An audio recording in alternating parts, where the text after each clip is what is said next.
మన తండ్రి నా దేవుని నుండి ప్రభువైన యేసుక్రీస్తు నుండి కృపయు సమాధానములు మీకు కలుగునుగాక. ఆమేన్. దయచేసి కూర్చుందామండి. దేవుని నామమునకు మహిమ కలుగునుగాక. దేవునికి స్తోత్రం.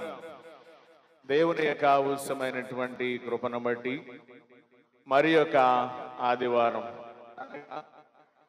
లెంటులోని 2వ ఆదివారములో దేవుడు మనల్ని ప్రవేశపెట్టి ఆయన యొక్క నామమును మహిమపరిచి ఘనపరిచి ఆరాధించి స్తుతించడానికి దేవుడు మనకిచ్చిన ఈ మంచి సమయమును బట్టి అవకాశమును బట్టి ధన్యతను బట్టి మనమందరమును కూడా దేవునికి కృతజ్ఞతాస్తుతులు చెల్లించవలసిన వారమై ఉన్నాము అనే విషయాన్ని మీకు జ్ఞాపకం చేస్తూ నన్ను ఇక్కడ నిలువబెట్టిన త్రియేక దేవునికి మరి ముందుగా వందనాలు చెల్లిస్తూ కూడి వచ్చిన సంఘానికి పెద్దలకును సెక్రటరీ గారికి కమిటీ వారికి అందరికీ వందనాలు తెలియజేస్తా ఉన్నాను.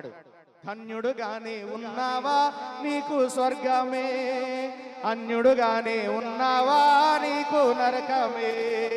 ధన్యుడుగానే ఉన్నావా నీకు స్వర్గమే, అన్యుడుగానే ఉన్నావా నీకు నరకమే.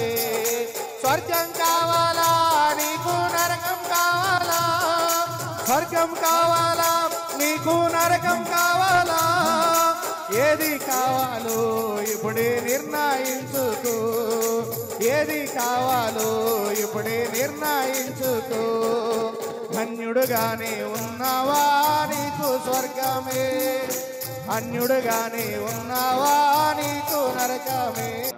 ప్రియులారా, మరి ఈ దినమున చదువుకున్నటువంటి ఈ లేఖన భాగములను బట్టి ఏర్పాటు చేయబడినటువంటి అంశము ఏంటి అని అంటే, నీవు అన్యుడవా లేక క్రైస్తవుడవా?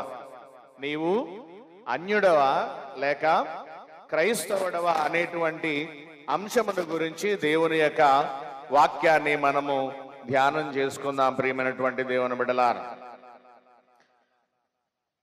ఇశ్రాయేలీలు కాని వారంతా అన్యజనులు అని మన యొక్క అభిప్రాయం. ఎందుకు అనంటే ప్రపంచంలో 2 జాతులు ఉన్నాయి. ఒకటి యూదులు, 2 అన్యజనులు. గనుక ఎవరైతే ఇశ్రాయేలీయులు కాదో వారు అన్యజనులు అని మనం అనుకుంటాం. ప్రియమైనటువంటి దేవుని బిడ్డలారా, బైబిల్ తెలిసినటువంటి వారందరి యొక్క అభిప్రాయం కూడా ఏంటనంటే, ఎవరైతే ఇశ్రాయేలీయులు కాదో ఆ మిగిలిన వారందరూ కూడా అన్యజనులైనటువంటి అభిప్రాయము ప్రతి వ్యక్తిలోనూ ఉంటుంది.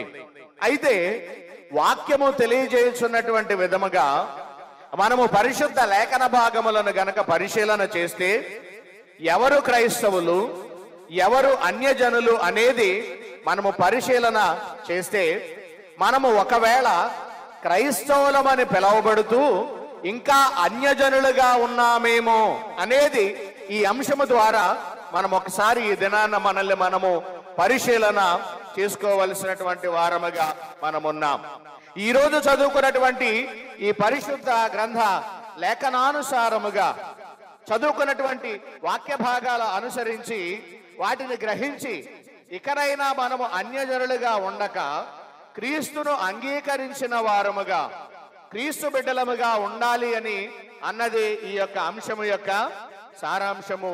ప్రియమైనటువంటి దేవుని బిడ్డలారా, కనుక క్రీస్తుని అసలు దేవుడు మనల్ని ఎందుకు పిలిచాడు అని గనక మనం ఆలోచన చేస్తే తెస్సలోనికలకు రాసినటువంటి మొదటి పత్రికలో 4వ అధ్యాయములో 7వ వచనాన్ని మనం చదువుదాం. పరిశుద్ధులగుటకే దేవుడు మనలను పిలిచెను గాని అపవిత్రులుగా ఉండటానికి పిలవలేదు. దేవుడు మనల్ని ఎందుకు పిలిచాడట? మనం పరిశుద్ధులగుటకే ఆయన మనల్ని పిలిచాడు గాని అపవిత్రులుగా ఉండటానికి అనగా అన్యజనులుగా ఉండటానికి దేవుడు మనల్ని పిలవలేదు అని దేవుని యొక్క వాక్యం మనకి సెలవిస్తా ఉంది. ప్రియమైనటువంటి దేవుని బిడ్డలారా, గనుక ఈ రోజు చదువుకున్నటువంటి లేక పరిశుద్ధాత్మ దేవుడు మనకు చెబుతున్నటువంటి ఈ లేఖనానుసారముగా మనము పరిశుద్ధులముగా ఉన్నామా లేకపోతే అన్యులుగా ఉన్నామా అనేది మనము పరిశీలన చేసుకోవలసినటువంటి వారమై ఉన్నాము అనే విషయాన్ని మీకు జ్ఞాపకం చేస్తా ఉన్నాను. ఇక్కడ దేవుడు చెబుతున్నట్లుగా మనం పరిశుద్ధులగటికే పిలువబడ్డామా లేక ఇంకా అన్యజనులుగానే మిగిలిపోతున్నామా అనేటువంటి విషయాన్ని ఈరోజు మనం ఆలోచన చేద్దాం. ముందుగా ఈరోజు పత్రిక పాఠ్య భాగం మనకేమి తెలియచేస్తుంది అని అంటే, అసలు అన్యజనులు ఎలా ఉంటారు, అసలు అన్యజనులు ఎలా ఉంటారు ఇది తెలుసుకుంటే మనము అన్యులుగా ఉన్నామో క్రైస్తవులుగా ఉన్నామో మనకు ఆటోమేటిక్ గా అర్థమైపోద్ది. ప్రియ దేవుని బిడ్డలారా, పౌలు గారు ఈ తెస్సలోనికైలకు రాసినటువంటి ఈ తెస్సలోనికైలో ఉన్నటువంటి సంఘమునకు వ్రాస్తున్న విషయాలను గనక మనము బహు జాగ్రత్తగా పరిశీలన చేస్తే అన్యజనులు ఎలా ఉంటారని పౌలు గారు చెబుతున్నాడు అని గనక మనం ఆలోచన చేస్తే 4వ వచనాన్ని మనం చదువుదాం. మీలో ప్రతివాడును దేవుని ఎరుగని అన్యజనుల వలె కామాభిలాషయందు కాక. ఆగుదాం, కామా ఉంది కదా అక్కడ, ఆగుదాం. ఇప్పుడు అన్యజనులు ఎలా ఉంటారనే వాక్యం చెబుతుంది అని అంటే దేవుణ్ణి ఎరుగనటువంటి వారుగా ఉంటారు. మొట్టమొదటిగా అన్యజనులు అనగా దేవుడు ఎరుగనటువంటి వారు. ప్రియ దేవుని బిడ్డలారా, కనుక మొట్టమొదటి లక్షణం అన్యజనుల్లో ఏంటి అని అంటే వారు దేవునిని ఎరుగని వారై ఉంటారు. రెండవ విషయం ఏంటి అని అంటే వారు కామాభిలాషను కలిగి ఉంటారు. ఏం కలిగి ఉంటారు? కామాభిలాషను కలిగి ఉంటారు. అనగా దేవుడంటే భయభక్తులు లేని వారై తమకిష్టం వచ్చినట్లుగా శరీర కార్యముల యందు ఆసక్తి చూపిస్తా ఉంటారు. ఇలా ఎవరైతే శరీర కార్యముల యందు ఆసక్తి చూపిస్తా ఉన్నారో వాళ్ళందరూ కూడా అన్యులే, అన్యులే ప్రియమైనటువంటి దేవుని బిడ్డలారా. అందుకనే ఈ శరీర కార్యములను గురించి దేవుడు మాట్లాడుతూ అవి అపవిత్రమైన కార్యాలు అని చెబుతా ఉన్నాడు. యెహెజ్కేలు గ్రంథములో 24వ అధ్యాయములో 13వ వచనాన్ని ఒకసారి మనం చదువుదాం. నీకు కలిగిన అపవిత్రత నీ కామాతురతయే చాలు. నీకు కలిగినటువంటి అపవిత్రత ఏంటి అని అంటే నీ కామాతురతయే అని అంటా ఉన్నాడు. అంటే నువ్వు కామాభిలాషను కలిగి ఉంటే నువ్వు ఇంకా అపవిత్రుడిగానే ఉన్నావు. అపవిత్రుడిగా ఉంటే నువ్వు ఇంకా ఎలా ఉన్నావు? అన్యుడిగానే ఉన్నావని దేవుని యొక్క వాక్యము సెలవిస్తా ఉంది. అందుకనే పౌలు గారు రోమీయులకు రాసిన పత్రికలో 13వ అధ్యాయం 13వ వచనంలో ఇలాగ మాట్లాడుతున్నాడు. అల్లరితో కూడిన ఆటపాటలైనను అమ్మా మత్తతైనను లేక రోమీయులకు రాసిన పత్రిక 13:13 రైట్. అల్లరితో కూడిన ఆటపాటలైనను మత్తైనను లేకయు కామ విలాసములైనను పోకిరీ చాసలైనను లేకయు కలహమైనను మత్సరమైనను లేకయు పగటి యందు నడుచుకొనుచున్నట్టు మర్యాదగా నడుచుకుందుము. ఇక్కడ మనము చూస్తా ఉన్నాం మనుషులు ఎలాగున్నారయ్యా అంటే కామ విలాసము కలిగిన వారుగా ఉన్నారు. ఇంకా చాలా లక్షణాలు అలాగున్నాయి, కానీ ఈరోజు మన అంశం అది కాబట్టి ఆ మాటను మీకు జ్ఞాపకం చేస్తున్నాను. కామ విలాసములైనటువంటి పోకిరీ చేష్టలు కలిగిన వారుగా మనుషులు ఉన్నారని దేవుని యొక్క వాక్యము సెలవిస్తా ఉంది. కనుక మనం అలాగా ఉండకూడదట, మనం అలాగా ఉండకూడదు. మరి ఎలా ఉండాలి? మెట్టుకు ప్రభు అయిన యేసుక్రీస్తును ధరించుకునే వారై శరీరేచ్ఛలను నెరవేర్చుకొనుటకు శరీర విషయమై మీరు ఆలోచన చేసుకొనవద్దు అని అంటున్నాడు ప్రియ దేవుని బిడ్డలారా. కనుక ఈ శరీర కార్యములు అపవిత్ర కార్యములలో ఏమి ఉన్నది అని కనుక మనం ఆలోచిస్తే అందులో ఒక భాగము కామ విలాసము, కామకత్వము. ప్రియమైనటువంటి దేవుని బిడ్డలారా, కనుక అన్యజనులు కామాభిలాషను కలిగి ఉంటారు కనుక వారికి ఇష్టం వచ్చినటువంటి జీవితాన్ని వారు జీవించడానికి ఇష్టపడతారు, ఆసక్తి కలిగి ఉంటారని మనం ఆలోచన చేయాలి. కనుక అటువంటి లక్షణాలు కనుక మనలో ఉంటే మనము దేవుని పిల్లలమని చెప్పుకుంటూ ఇంకా అన్యులుగానే ఉన్నాము అనేది ఖచ్చితంగా మనము ఆలోచన చెయ్యాలి ప్రియమైనటువంటి దేవుని బిడ్డలారా. అందుకే గలతీ పత్రికలో 5వ అధ్యాయములో 19వ వచనం గనక చదివితే శరీర కార్యములు స్పష్టమై ఉన్నవి.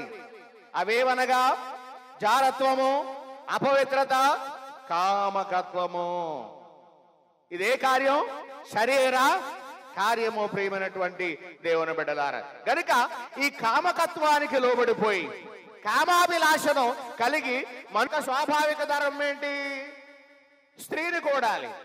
ఇప్పుడు పురుషుడు కూడా స్త్రీ యొక్క స్వాభావికమైన ధర్మమును విడిచి ఏం చేస్తున్నారు? వీళ్ళు పురుషులతో పురుషులు, స్త్రీలతో స్త్రీలు అవాచ్యమైనది చేయుచు తమ తప్పిదమునకు తగిన ప్రతిఫలమును పొందుచు ఒకరి ఎడల ఒకరు ఏమయ్యారంట?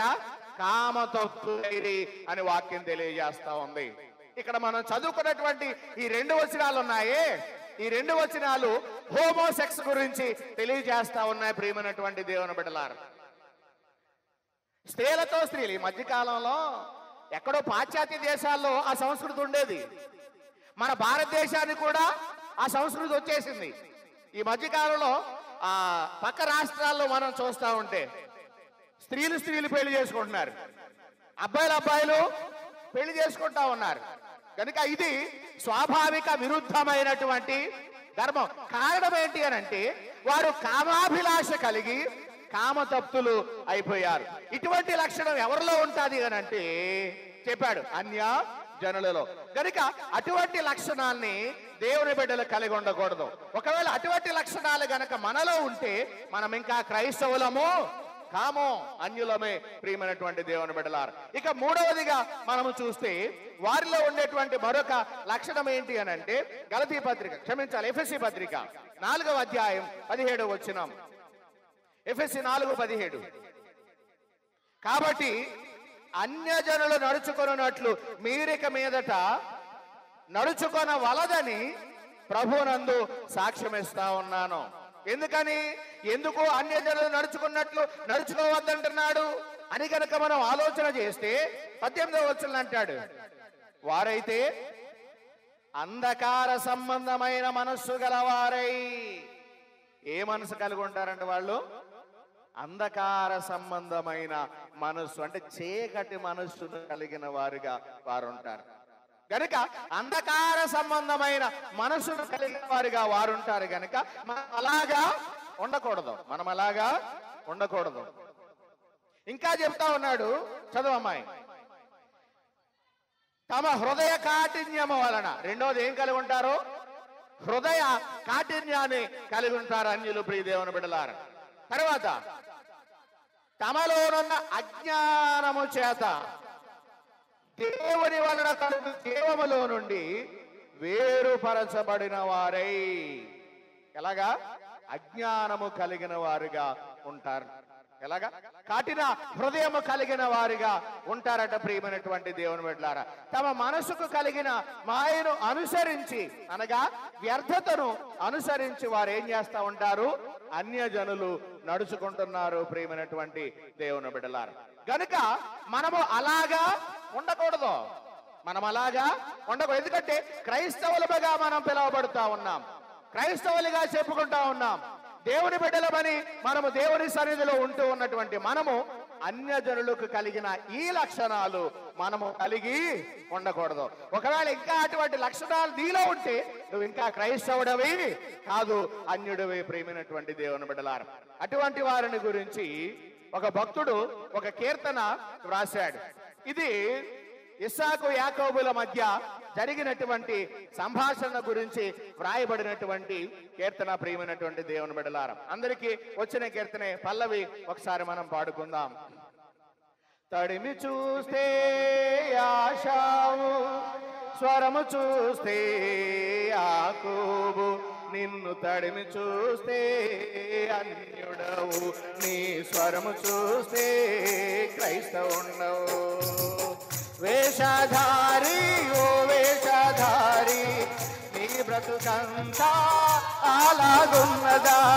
వేషధారి ఓ వేషధారి, నీ బ్రతుకంతా అలాగున్నదా. తడిమి చూస్తే యాషావు, స్వరము చూస్తే యాకోబు, నిన్ను తడిమి చూస్తే అన్యుడవు, నీ స్వరము చూస్తే క్రైస్తవుండవు. దేవునికి స్తోత్రం. తడిమి చూస్తేనేమో యాషావులా, స్వరము చూస్తే యాకోబులా ఆనాడు చెప్పినటువంటి మాట. ఇప్పుడు నిన్ను తడిమి చూస్తే అన్యుడవుగా ఉన్నావు, నీ స్వరము చూస్తే క్రైస్తవుండగా ఉన్నావు.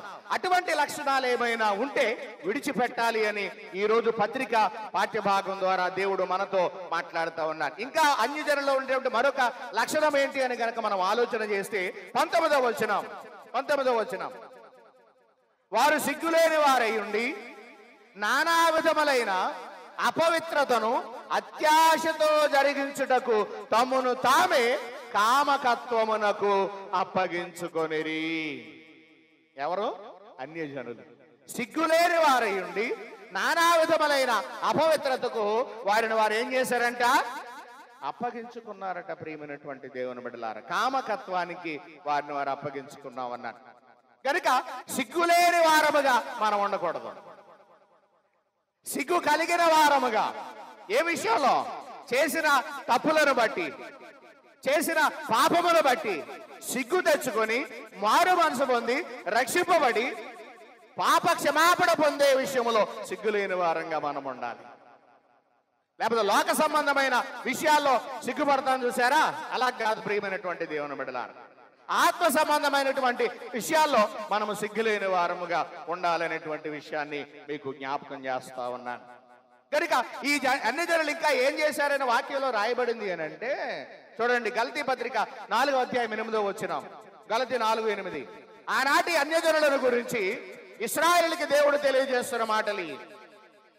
ఆ కాలమందైతే మీరు దేవుని ఎరుగని వారై నిజమునకు దేవుళ్ళు కాని వారికి దాసులై ఉన్నారు. ఒకప్పటి కాలం మీరు ఎలా ఉన్నారంటున్నాడు పౌలు గారు? దేవుళ్ళు కాని వారికి మీరేమై ఉన్నారు?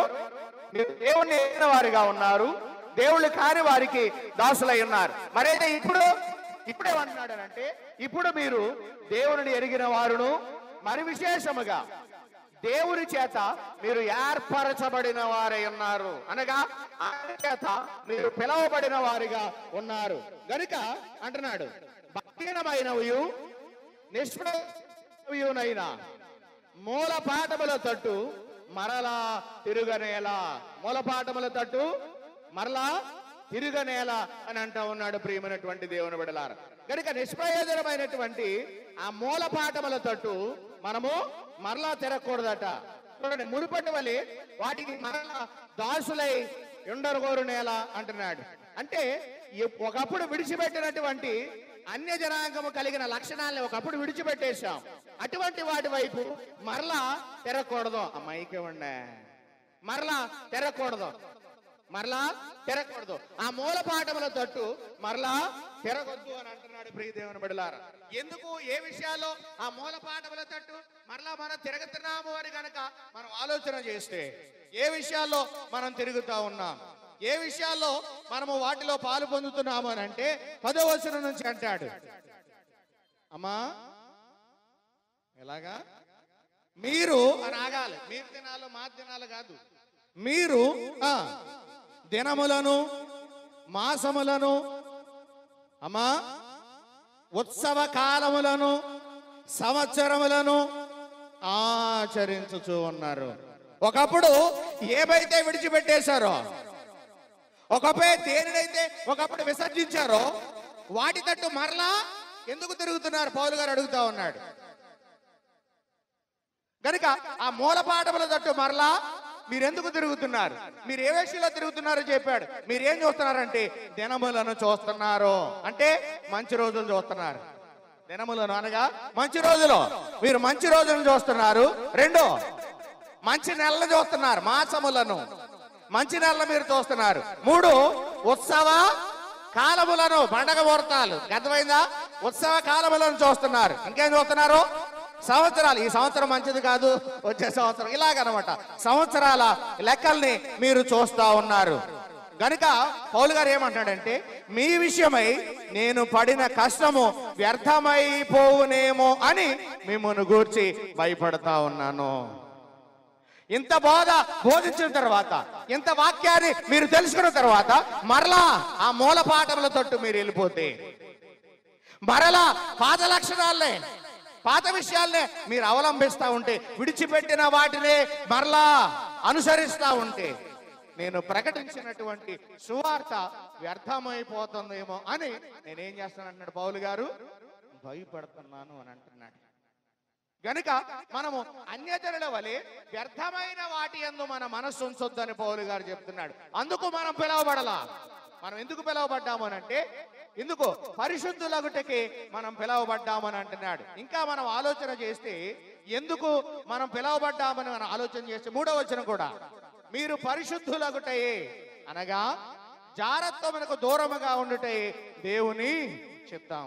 కనుక మనల్ని దేవుడు ఎందుకు పిలిచాడు అని అంటే, క్రైస్తవులుగా ఉండటానికి, దేవుని బిడ్డలుగా ఉండటానికి మనల్ని పిలిచాడు. పరిశుద్ధులుగా ఉండటానికి మనల్ని పిలిచాడు.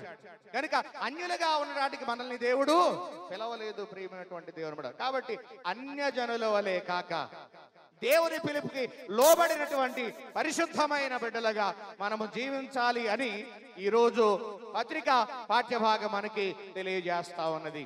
అలాగే ఈరోజు సువార్త పాఠ్యభాగమును గనక మనం ఆలోచన చేస్తే, మత్తయి సువార్తలో 15వ అధ్యాయంలో 15వ అధ్యాయం 21వ వచనం నుంచి మనం చూస్తే, యేసు అక్కడ నుండి బయలుదేరి తూరు సీదోనుల ప్రాంతములకు వెళ్ళగా, ఇదిగో ఆ ప్రాంతముల నుండి కనాను స్త్రీ ఒకటి వచ్చి, ప్రభువా దావీదు కుమారుడా నన్ను కరుణింపుము, నా కుమార్తె దెయ్యము పట్టి బహు బాధపడుచున్నదని కేకలు వేసినట్లుగా మనము చూస్తా ఉన్నాం. ఇక్కడ సువార్త వాక్య భాగంలో మనము చూస్తే, ఒక అన్యురాలైనటువంటి కనాను స్త్రీ ఎవరి దగ్గరికి వచ్చింది? యేసు ప్రభువారి దగ్గరకు వచ్చినట్లుగా మనము చూస్తా ఉన్నాం. యేసు ప్రభువారి ఎక్కడి నుంచి వచ్చింది?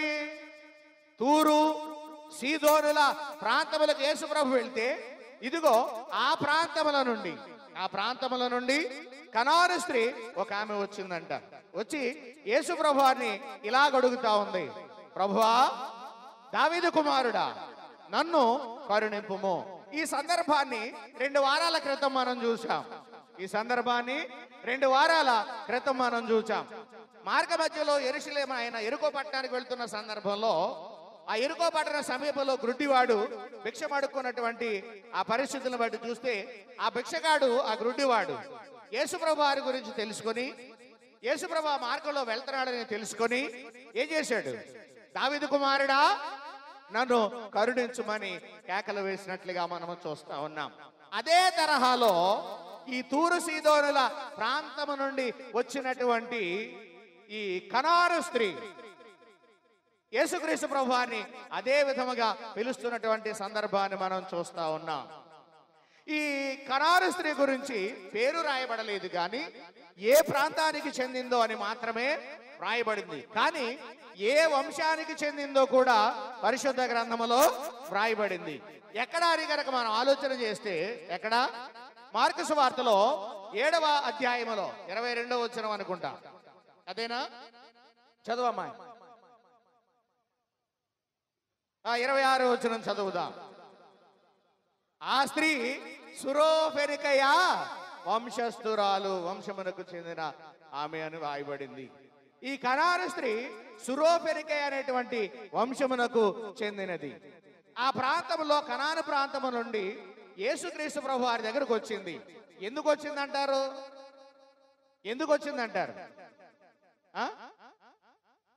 చెప్పండి, ఎందుకు వచ్చిందంటారు?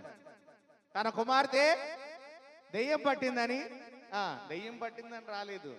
తన కుమార్తెకు పట్టిన దెయ్యాన్ని ఆయనే విడిపించగలడని వింది. అది ఆయనను గురించి విన్నది. ఆయన అద్భుతాలు చేస్తున్నాడు, ఆయన ఆశ్చర్యాలు చేస్తున్నాడు, ఆయన గొప్ప కార్యాలు చేస్తున్నాడు. ఈ విషయం ఆమె విన్నది కనుక తన కుమార్తె చాలా కాలం నుండి దెయ్యం పట్టి బహు బాధపడటం చూచి ఆయన దగ్గరికి వెళ్తే, ఆ నజరేయుడైన యేసు దగ్గరికి, ఆ దావీదు కుమారుని దగ్గర గనక నేను వెళ్తే నా కుమార్తె ఏమైనా బాగుపడతాదేమో అన్న ఉద్దేశంతో యేసు ప్రభువారు ఆ ప్రాంతానికి వస్తున్నారని తెలిసి ఆయన ఎత్తుక్కుంటూ ఆయన దగ్గరికి వెళ్ళింది. వచ్చి ఏమంటుంది అని అంటే, ఏమని సంబోధించింది? మొట్టమొదట చూడు ఏమంది? నువ్వు తప్పు చదివే కాబట్టి నిన్ను అడుగుతున్నాను. ప్రభువా అంది ముందు. ఏమంది? ఆయన సంబోధన అక్కడ చూడాలి. ఆయన్ని గౌరవిస్తూ ఆయన ప్రభు అని గుర్తించి ఏమంది? ప్రభువా అని సంబోధించింది. తర్వాత ఏమంటుంది అని అంటే, దావీదు కుమారుడా, ప్రభువా దావీదు కుమారుడా నన్ను కరుణించు. ఎందుకు అనంటే నా కుమార్తె దెయ్యము పట్టి బహు బాధపడుచున్నదని కేకలు వేసింది. ఎప్పుడైతే ఈ మాట ఈమె అందో, యేసుప్రభు వారు ఏం చేశారు? నిద్రపోతున్న వాళ్ళు దేవుని స్తోత్రం చెప్పండి. దేవునికి స్తోత్రం, దేవునికి స్తోత్రం. అసలు నిద్రపోతున్న వాళ్ళు చెప్పలేదు, తెలుగు గలవులాలు మెలుకున్న వాళ్ళు చెప్పారు ఒకళ్ళిద్దరు. టైం ఎంత అయింది? 11:15 అయింది. ఏమి నిద్ర నీ పోయే కాలం? దేవునికి స్తోత్రం. పోయే కాలం అంటే తిట్టు కాదు, చెప్పాను కదా మీకు ఒకసారి. మంది వచ్చే కాలం కాదు, పోయే కాలం అందరిదేనే. దేవునికి స్తోత్రం కలుగును గాక. కనుక ఎక్కడున్నాం? యేసుక్రీస్తు ప్రభు వారితో ఈ మాట అనగానే యేసుక్రీస్తు ప్రభు వారు ఏమన్నారు? మాట్లాడలేదా? ఏమన్నారు? అసలు ఏమీ అనలేదు. అక్కడ రాయబడిన మాట ఒక్క మాట అయినా ఆమెతో పలుకలేదు అని చెప్పలేదు అనేటువంటి విషయాన్ని అక్కడ చూస్తున్నాం. ఇదేంటిది? యేసుక్రీస్తు ప్రభు వారు జాలి కలిగినటువంటి దేవుడు కదా, ప్రేమ కలిగినటువంటి దేవుడు కదా. తన యొద్దకు వచ్చి వారిని ఆయన ఎంత మాత్రము త్రోసివేసే దేవుడు కాదు కదా. మరి కనాను స్త్రీ అడిగినప్పుడు తన కుమార్తె విషయమై బాధపడుతుందని కేకలు వేసి ఆయన బతిమాలుకుంటున్న సందర్భంలో మరి ఆయన ఆమెతో మాట్లాడాలా వద్దా? మాట్లాడాలి వాస్తవానికి. కానీ ఆయన ఒక్క మాట కూడా చెప్పలేదంట, ఒక్క మాట అయినా పలుకలేదు. నేను ఇందును బట్టి ఈమె ఒక అన్యురాలు అని మనం చెప్పగలం ప్రియమైనటువంటి దేవుని బిడ్డలారా. ఇంకా ఎందుకనంటే ఈయనేమి మాట్లాడపోవడం చూసి శిష్యులు, అప్పుడు ఆయన శిష్యులు వచ్చి ఈమె మన వెంబడి వచ్చి కేకలు వేయుచున్నది గనుక ఈమెను పంపివేయమని ఆయనను వేడుకొనెను. అప్పుడు శిష్యులు చూశారు ఆ బాధ. చూసి శిష్యులు ఏమన్నారంటే, బాధకుడా ప్రభువా, ఎందుకు ఈమె మన వెనకాల వచ్చి కేకలేస్తుంది కదా, ఆమెకి ఏదో ఒక విషయం చెప్పి పంపించేయచ్చు కదా అని అడిగితే అప్పుడు ఆయన ఏమన్నాడు? 24వ వచనం, ఆయన ఇశ్రాయేలు ఇంటి వారై నశించిన గొర్రెల యొద్దకే గాని మరి ఎవని యొద్దకును నేను పంపబడలేదు అని అన్నాడు. అంటే యేసుప్రభు వారు వచ్చింది ఎవరి కోసం? ఇశ్రాయేలు కోసమే. యేసుప్రభు వారు పంపబడింది ఎవరి కోసం? ఇశ్రాయేలు కోసమే. ఇశ్రాయేలు నశించిన గొర్రెల యొద్దకే తప్ప మరి ఎవరి దగ్గరికి నేను పంపబడలేదు.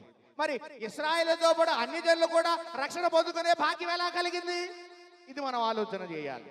చూడండి ఎందుకు కలిగింది అని అంటే, యోహాను సువార్తలో 1వ అధ్యాయములో 11-12 చూద్దాం. చూడండి, ఆయన తన స్వకీయుల యొద్దకు వచ్చెను, ఆయన స్వకీయులు ఆయనను అంగీకరించలేదు. ఆయన స్వకీయులు ఎవరు? ఇశ్రాయేలు. ఆయన స్వకీయులు ఎవరండి? ఇశ్రాయేలు. ఆయన ఇశ్రాయేలు యొద్దకు వచ్చాడంట. కానీ ఇశ్రాయేలు ఆయన్ని సొంత రక్షకునిగా, దేవునిగా, మెస్సయ్యగా వారు ఆయన్ని ఏం చేయలేదు? అంగీకరించలేదు. కాబట్టి ఎవరికి అవకాశం ఇచ్చాడు? 12వ వచనం, తన్ను ఎందరు అంగీకరించిరో అందరికీ, అనగా తన నామమందు విశ్వాసముంచిన వారికి దేవుని కుమారులగుటకు ఆయన అధికారమును అనుగ్రహించాడు. ఇక్కడ ఇశ్రాయేలు దేన్నైతే వద్దన్నారో అవకాశాన్ని దేవుడు ఎవరికి ఇచ్చేశాడు? అన్యజనులకు ఇచ్చినట్లుగా చూస్తా ఉన్నాం. అయితే ఇప్పుడు ఈ కనాను స్త్రీ విషయంలో ఆయన అడుగుతా ఉన్నాడు.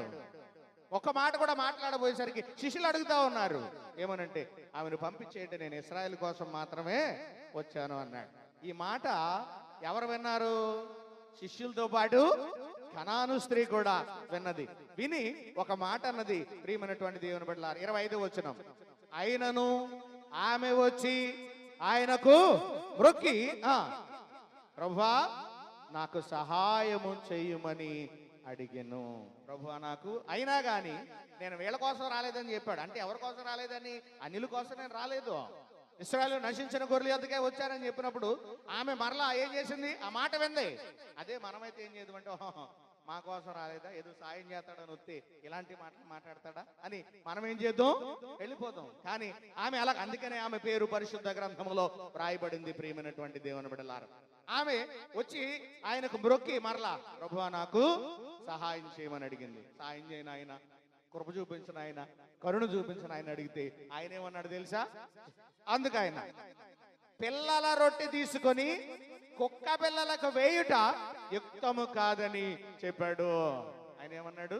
పిల్లల రొట్టె తీసుకుని కుక్కలకు వేయుట యుక్తము కాదు అన్నాడు. అంటే పిల్లలంటే ఎవరు?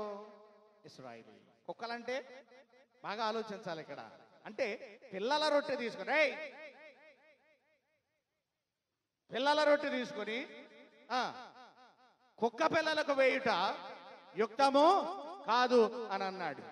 అంటే దాని అర్థం ఏంటి అని అంటే, ఇండైరెక్ట్ గా ఏమన్నాడు తెలుసా? మీరు కుక్కలు మీకు పెట్టాల్సిన అవసరం, అదే గనక మనం గనక అక్కడ ఉంటే, ఇదిగో అవునా, ఏదో నువ్వు సాయం చేస్తావని, నా కూతురికి దెయ్యాన్ని ఇడిపిస్తావని నేను వస్తే మమ్మల్ని పట్టుకుని కుక్కలు అంటావా? నువ్వు వద్దు, నీ సాయం వద్దు అనేటువంటి పరిస్థితికి మనం వచ్చేస్తాం. కానీ ఈ స్త్రీలో ఆ లక్షణం లేదు. ఈ స్త్రీ దేవుని యందు నమ్మిక ఉంచింది. ప్రియ దేవుని బిడ్డలారా, అందుకని ఏమని తెలుసా? వచ్చి ఆమె ఏమన్నా తెలుసా? నిజమే ప్రభువా, కుక్క పిల్లలు కూడా తమ యజమానుని బల్ల మీద నుండి పడు మొక్కలు, ఏ మొక్కలు? రొట్టె మొక్కలు. అది తమ యజమానుని బల్ల మీద నుండి పడు రొట్టె మొక్కలు తినును కదా అని చెప్పాను. వెంటనే చిరాకు పడలేదు, ఏమండి, వెళ్ళిపోలేదు. ఏమన్నా తెలుసా? వెంటనే ఒప్పుకుంది. నిజమే ప్రభువా, మేము కుక్కలమే, నిజమే మేము కుక్కలమే. అయితే కుక్క పిల్లలు కూడా తమ యజమానుని బల్ల మీద నుంచి పడు రొట్టె ముక్కలు తింటాయి కదయ్యా, అలాగా ఒక్క రొట్టె ముక్క నా బిడ్డ విషయంలో సహాయం చేయమని తనను తాను తగ్గించుకొని అడిగినటువంటి విధానం అక్కడ కనబడుతుంది. ఎప్పుడైతే ఈ సందర్భంలో ఆమె అలా మాట్లాడిందో వెంటనే దేవుడు స్పందించాడు. వెంటనే దేవుడు స్పందించాడు. ఏమని? అందుకు యేసు ఏమన్నాడో అంతకుముందు ఏమన్నాడు? ఒక మాట మాట్లాడలేదు. అర్థమైందా? ఇప్పుడు ఎప్పుడైతే ఈమె ఆయన దగ్గరకు వచ్చి సహాయం చేయమని అడిగి నేను కుక్క లాంటి దానిని ఒప్పుకొని తగ్గించుకుందో, అప్పుడు యేసు ప్రభు వారి మాట్లాడే సందర్భం మనం చూస్తే చాలా ఆశ్చర్యం కలిగిస్తా ఉంటుంది. ఏమన్నాడు తెలుసా? అమ్మా అని సంబోధించాడు. అమ్మా, నీ విశ్వాసము నిన్ను ఏం చేసింది? గొప్పది. నీ విశ్వాసము గొప్పది, నీవు కోరినట్టే నీకు అగునుగాక అని చెప్పినట్టు చూస్తున్నాం. ఇప్పుడు ఆమె విశ్వాసమును దేవుడు అక్కడ ఏం చేశాడు అని అంటే పరీక్షించాడు. ఆ విశ్వాస పరీక్షలో కనాను స్త్రీ గెలుపొంది. దేవుడు వీళ్ళది ఈ కులము, ఈ మతం, ఈ జాతి, ఆ జాతి, యూదుల, ఇశ్రాయేలీల, లేకపోతే అన్యజనుల, లేకపోతే పిల్లల, పెద్దల, పురుషుల, స్త్రీల, ధనవంతుల, దరిద్రుల అనేటువంటి భేదం దేవుడు చూస్తే దేవుడు కాదు ప్రియమైన. కానీ అక్కడ ఆ మాట ఎందుకన్నాడు అని అంటే ఆమె విశ్వాసాన్ని పరీక్షించడం కోసం. ఈ విశ్వాసంలో ఆమె నిలబడగలుగుతుందా లేదా ఈ పరీక్షలో అని తెలుసుకోవడం కోసం మాత్రమే ఆ మాటలను వాడినట్లుగా మనం చూస్తాం. దేవుడు పై రూపాన్ని గాని, కులాన్ని గాని, పేరు గాని, ప్రఖ్యాతులు గాని, ప్రతిష్టలు గాని, ఇవేమి ఆస్తులు అంతస్తులు దేవుడు చూడడం. మరేం చూస్తాడు దేవుడు? నీ హృదయాన్ని మాత్రమే చూస్తాడు. దేవుడు ఏం చూస్తాడో నీ హృదయాన్ని మాత్రమే దేవుడు చూస్తాడు. నీ భక్తి ఎలా ఉన్నది అనేది మాత్రమే దేవుడు చూస్తాడు. అందుకని ఇర్మీయా గ్రంథంలో 12వ అధ్యాయంలో 3వ వచనంలో ఈ విధంగా మాట్లాడుచున్నాడు వాక్యం ద్వారా. ఇర్మీయా 12:3 అక్కడే చివర్లో, యెహోవా నీవు నన్ను ఎరిగి ఉన్నావు, నన్ను చూచుచున్నావు, నా హృదయము నీ పట్ల ఎట్లున్నది నీవు శోధిస్తున్నావు చాలు. అందుకని కీర్తనకారుడు ఏమన్నాడు తెలుసా? నా హృదయం ఎలాగుంది నువ్వు అదే చూస్తున్నావు. ఇప్పుడు కనాను స్త్రీ హృదయాన్ని చూశాడు. ఈ కనాను స్త్రీ అన్యురాలైనప్పటికీ యేసును గురించి విని ఆయన ఎద్దుకు వచ్చి విశ్వాసం ఉంచట ద్వారా తన కుమార్తెకు పట్టిన దెయ్యమునకు విడుదల కలుగజేసుకున్నది. ప్రియమైనటువంటి దేవుని బిడ్డలారా, ఎందుకని ఇలాగ ఈ అన్యజనులందరూ ఆయన దగ్గరకు వచ్చి మేలులు పొందుతున్నారు అని కనుక మనం ఆలోచన చేస్తే ఇది ప్రవచనం. ఇదేంటి ప్రవచనం? యెషయా గ్రంథంలో 2వ అధ్యాయంలో 2వ వచనములో సమస్త అన్యజనులు కూడా ఆయన దగ్గరికి వస్తారు అని దేవుని యొక్క వాక్యం సెలవిచ్చింది. అంటే ఇశ్రాయేలుకి అక్కర్లేనటువంటి రక్షణ ఇప్పుడు ఎవరికి ఉపయోగపడింది? అన్యజనులైనటువంటి మనకి ఉపయోగపడింది. ప్రియమైనటువంటి దేవుని బిడ్డలారా, కనుక దేవుడు పేరుకి ఇశ్రాయేలీయుడా అనేటువంటిది, లేకపోతే వేరే కులస్తుడా, అగ్ర కులస్తుడా, లేకపోతే డబ్బున్నవాడా, ధనికుడా, ఇటువంటి భేదాలు దేవుడు చూడడం. ఏం చూస్తాడు? వారికి విశ్వాసం ఉందా లేదా అనేది మాత్రమే చూస్తాడు. వారు భయభక్తులు కలిగి ఉన్నారా లేదా అని మాత్రమే చూస్తూ ఉంటాడు దేవుడు. ప్రియమైనటువంటి దేవుని బిడ్డలారా, కాబట్టి విశ్వాసం లేకుండా, దేవుని యందు భయభక్తులు లేకుండా, దేవుని మాట వినకుండా, ఆయన ఆజ్ఞలను గైకొనకుండా ఉండటం వల్ల మనకేమి కూడా ఏమి లేదు చెప్పండి, ప్రయోజనం లేదు. కనుక మన విశ్వాసము ఏ స్థాయిలో ఉంది? మన విశ్వాసం ఏ స్థాయిలో ఉంది? మనం ఇంకా అన్యులుగానే ఉన్నామా, లేకపోతే క్రైస్తవులను చెప్పుకుంటూ ఇంకా అన్య లక్షణములను కలిగిన అన్యులుగా మనం ఉన్నామా, లేక దేవుని పిలుపుకు లోబడిన పరిశుద్ధమైనటువంటి క్రైస్తవులంగా మనం ఉన్నామా అనేది ఎవరికి వారి ఈ దినాన మనం ఏం చేయాలి?